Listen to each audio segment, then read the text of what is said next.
bagaimana Imam Ibnu Athaillah As-Sakandari mengungkapkan bahwa dalam kehidupan kita Allah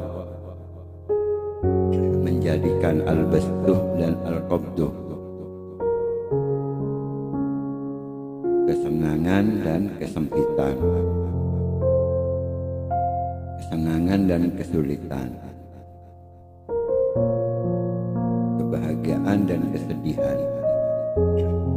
Sebagaimana Allah telah menjadikan kehidupan kita itu dibagi siang dan malam.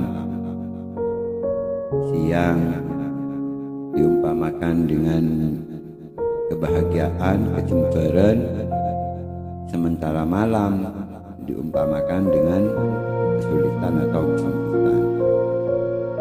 Maka ketika dalam hidup kita itu datang yang namanya kesempitan atau kesusahan atau kesulitan, diumpamakan kita berada pada keadaan di tengah malam yang gelap.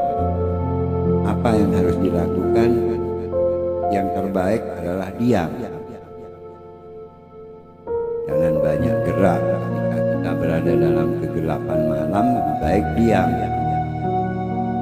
Karena kalau bergerak itu akan mengakibatkan celaka. Bisa saja kita terangkut batu jatuh, menabrak pohon, atau bahkan terperosok ke dalam lubang dan jurang.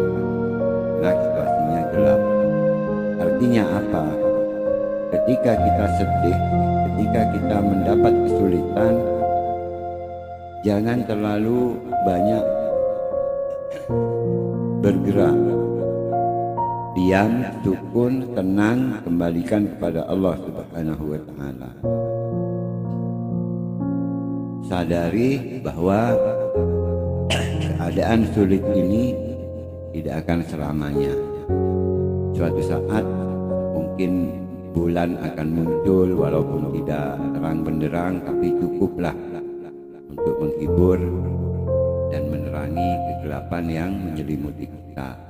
Atau bahkan mungkin bintang yang ada untuk sebagai hiburan di dalam saat kita gelap. Tapi yakinlah bahwa kegelapan ini tidak akan selamanya.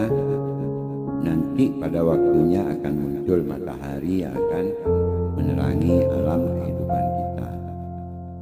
Artinya kesulitan yang kita dapat, kesedihan yang kita alami, itu kembalikan kepada Allah dengan bersabar dan ridho. Maka mungkin dengan kesabaran dan ridho atas takdir Allah ini, kita hati merasa terhibur, hati merasa tenang, diumpamakan dengan munculnya bulan atau bintang. Dan suatu saat nanti hikmah dari kesulitan dan kesedihan kita ini akan diganti oleh Allah dengan kebahagiaan yang diumpamakan dengan munculnya matahari. Namun itu pun juga kita tidak perlu merasa bahwa ketika sudah siang lalu gembira berlebihan, overacting, hiperaktif dan semacamnya. Karena ini juga tidak akan abadi. Siang yang akan kita jalani ini tidak akan selamanya siang. Matahari yang menerangi kita ini juga tidak akan selamanya menerangi. Saatnya nanti pun akan berganti kepada gelap gulita kembali. Nah, itulah kehidupan yang dijalani kita di atas